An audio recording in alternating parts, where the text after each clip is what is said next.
జగిత్యాల పట్టణంలోని హనుమాన్ ఎలక్ట్రిక్ షాపులో నకిలీ పైపుల భాగోతం బయటపడింది. కొత్తగా కడుతున్న ఇంటికి అవసరమైన ప్లంబింగ్ సామాగ్రిని ఇదే షాప్ నుండి కొనుగోలు చేసినట్లు యజమాని చెప్పాడు.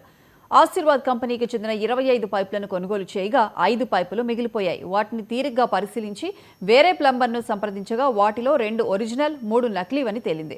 మిగిలిన 20 పైపులను ఇప్పటికే ఇళ్ల నిర్మాణంలో వినియోగించారు. ఇది తెలిసిన వినియోగదారుడు షాప్ యజమాని నిలదీయగా మీరేం చేసుకుంటారో చేసుకోండి అంటూ నిర్లక్ష్య సమాధానం వచ్చినట్లు బిల్డింగ్ యజమాని వాపోయాడు. ఇదే షాప్ నుండి 6 నెలల క్రితం కొన్న బ్రాండెడ్ కంపెనీ వైర్ కూడా నకిలీ వైరేనంటూ వినియోగదారుడు వాపోతున్నాడు. ప్రభుత్వం, విజిలెన్స్, సేల్స్ ట్యాక్స్ అధికారులు తక్షణమే జోక్యం చేసుకుని నకిలీ సామానుల అమ్మకదారులపై చర్యలు తీసుకోవాలని కోరుతున్నారు. 15 పైపులు 5,325 రూపాయలు. సో 1,50,000 రూపాయల ఐటమ్ కొన్నాం ఇప్పటిదాకా వీళ్ళ దగ్గర.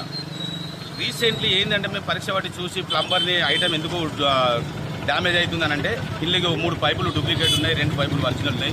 మనం లోపల కూడా ఎన్ని వేసినామో తెలియదు ఇప్పటి వరకు అని అంటే ఇతని దగ్గరికి పట్టుకొని వచ్చిన కంపెనీ ఎంప్లాయీ కూడా అది డూప్లికేట్ అని అన్నాడు.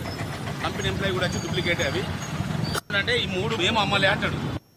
మీరు అమ్మకపోతే వేరే టోన్ దగ్గర కొని నీ దగ్గరికి ఎందుకు తెస్తాం?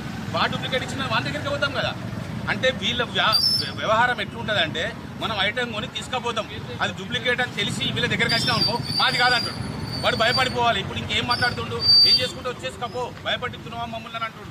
అంటే వీళ్ళ రాను వీళ్ళ వ్యవస్థ ఎట్లా తయారవుతుంది, మన మీద వీళ్ళ దౌర్జన్యం ఎట్లా నడుతుంది, వీళ్ళ మొత్తం మోసపూరితం వీళ్ళ వ్యాపారాలు చూడండి. మన వ్యాపారాల్లో మన ఏది వస్తువు డూప్లికేట్, ఏది మంచిదని కస్టమర్ ఫుల్ గ్యారంటీ ఇస్తాం. దయచేసి ప్రజలందరూ కూడా తెలుసుకోవాల్సింది ఏంటంటే మన వ్యాపారులు 10 రూపాయలు ఎక్కువ పర్వాలేదు, మన వ్యాపారులు